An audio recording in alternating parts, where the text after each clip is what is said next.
If you're looking for work right now, scammers might be looking at you. The Better Business Bureau has been tracking a major uptick in job scams over the last year and want to share some of the biggest red flags to keep you safe. To do that, we go straight to the source. Our good friend of the stream, President and CEO of the BBB in Chicago and Northern Illinois, Steve Bernas, back on the stream with what you need to know. Good to have you, Mr. President.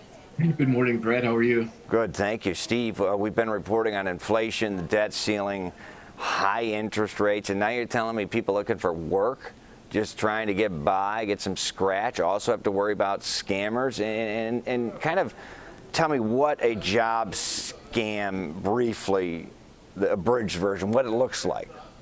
Sure, Brett, exactly. So as the pandemic hit, more and more consumers are looking online for jobs. And guess what? The scammers are there as well. Even after we shifted everything online, it seems like the scammers are everywhere, but they seem to be going after job seekers. And basically what happens, Brad, is that you receive a call, a text, or an email saying that we want to interview you, and you think you're going through an interview process with a real company when it's actually a scammer. They're getting so elaborate now that one of the recent scams they talked to about 3 or 4 individuals, which were 3 or 4 different scammers, before they realized that they were being scammed. So they're getting more elaborate.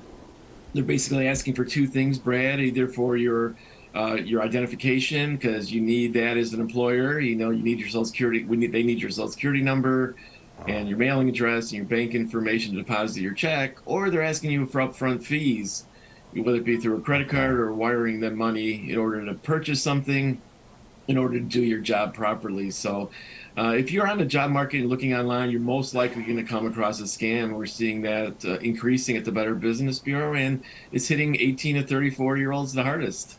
That's remarkable. Yeah, so let's go into that. Nearly every day I'm reminded by the speed at which younger generations adapt to new technology. Your report found they actually be the most at-risk group for this grift, and typically they're a little bit, not saying those older than that, including myself, are not as sophisticated, but they're a bit more sophisticated and savvy when it comes to this, but you're finding they're at risk, most targeted, and also falling for it. Why is that? How is that? Well, I think because they're actually more gullible in situations like this. They want the job quickly, and they're not really experienced enough on what questions to ask or what to do. I was a young person before, and we all knew, we thought we knew everything, and as we know, we didn't. So basically, they're just falling for it because they're giving them everything they want to hear.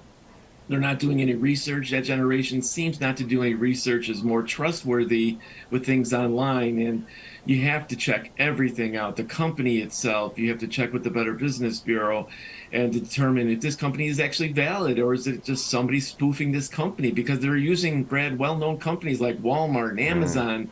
So you're thinking you're dealing with them too, and you're not. Yeah, and if it's your first time getting a job, you're 18, 19, they say you got to pay us $500 up front, you're probably like, oh, this is how it works. Right. If someone tells me that, I'm like, oh, that smells a little too good to be true, which, as you say, typically is. So what kind of money are we talking about? How much are people losing in these scams? And I would imagine there's probably not any recourse, is there? No, there's no recourse, Brad. Unfortunately, when you give it to the scammer, the money's gone. If you Venmo somebody or Cash App them, you don't have the protection like you do on your credit card. Consumers are losing on average about $1,500, but some of them are losing their identity, Brad, which is worse because they steal their identity. They can use it against them for years to come. They have their Social Security number then, and things of that nature. So sometimes the identity is more important or more expensive than losing the money.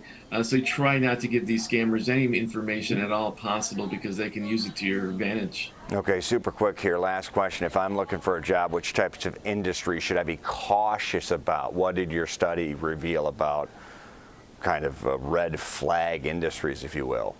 Well, basically, it looks at the tech industry. There's a lot of tech companies out there that are not physically. They all have remote employees. So you got to make certain you're dealing with a reputable, established company. You have to do the research on them, make sure they are a true company, call the company, and go to their website yourself and determine whether or not. But it's basically all industries are being attacked in some way, because your resume is out there and has your phone number, your contact information, and posted everywhere, and that's how the scammers are getting your info. Okay, Steve Bernas, President and CEO of the BBB in Northern Illinois and Chicago. Thank you for joining us, my friend. We'll see you again soon.